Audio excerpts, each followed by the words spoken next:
Oh guys, pagkatapos nagpapagupit ay kumakain ng tinapay. Pagkatapos niya nagpagupit kay kumain ng tinapay, nagutom.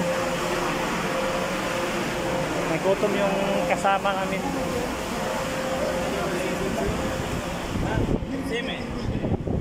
At ngayon guys ay papunta na kami sa bus stop terminal nang dahil ang isang kasama namin ay pauwi na kasi may pasok pa siya mamaya. At ngayon kasi Friday ay day off ko ngayon. Yung kasama ko naman ang papasok lang kasi noong last Friday ay siyang nag-day off.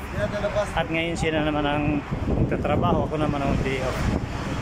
Kasi guys sa isang buwan dalawang beses lang ako mag-day off. Yung kasama ko dalawang beses din.